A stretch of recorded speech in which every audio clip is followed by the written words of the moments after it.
부동산 중개 수수료, 흔히 복비라고들 하죠. 집값이 뛰면서 세금 부담에 중개 수수료 부담까지 커지면서 복비 폭탄이 또 다른 골칫거리로 떠올랐습니다.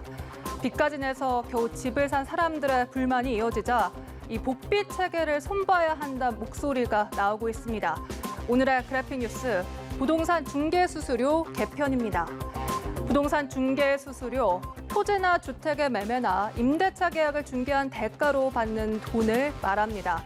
매매냐 전세냐, 주택이냐 오피스텔이냐 등 거래 성격이나 종류에 따라 중개 수수료율이 각각 다릅니다.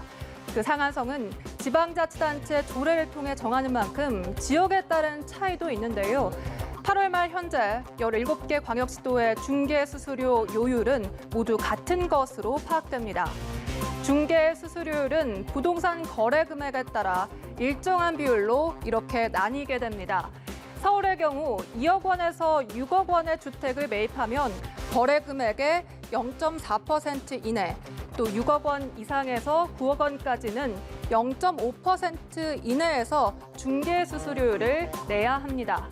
주택이 9억 원 이상일 땐 중개 수수료율이 0.9% 이내로 훌쩍 뛰게 되는데요. 구체적으로 5억 원짜리 집을 살 때는 중개 수수료가 200만 원까지 내야 하지만 이 10억 원짜리 집을 살 때는 900만 원까지 내야 하는 겁니다. 집값은 2배 올랐지만 중개 수수료는 4배 넘게 오른 겁니다. 이는 2015년 중개 수수료율 개편 당시 9억 원 이상의 주택은 고가로 분류가 됐고 고가의 주택을 매입하는 만큼 그만한 수수료를 낼 여력이 있다고 판단한 겁니다. 하지만 서울 아파트의 평균 매매값 그리고 중위가격 모두 9억 원을 넘기면서 9억 이상은 고가란 공식 자체가 사실상 무너져버린 상황인데요. 이에 따라 부동산 중개 수수료를 개편해야 한다는 목소리가 나왔습니다. 지난 25일 국회 국토교통위원회 전체 회의에서 송원석 미래통합당 의원이 문제를 제기했고 김현미 국토교통부 장관은 중개 수수료 개편 가능성을 시사했습니다. 그러자 부동산 중개사들도 불만을 토로하고 나섰습니다. 정부의 부동산 규제 이후 거래량 자체가 뚝 떨어졌는데 수수료까지 인하하면 유지가 불가능하다는 겁니다.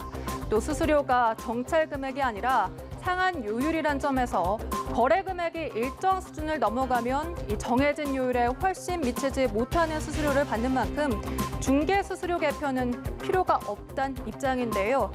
소비자의 생각은 다릅니다. 패닉 바잉, 즉 집값이 더 오를 거란 불안감에 따른 매수가 증가하는 상황인데다 이 매도자 우위의 시장에서 부동산 중개 수수료를 깎기가 쉽지 않다고 말합니다.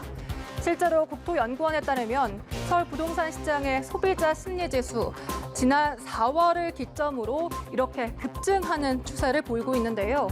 오른 집값을 반영해 수수료 상한 요율을 인하하거나 집값 구간과 요율을 함께 조정하는 등 다양한 대안이 거론되는 상황.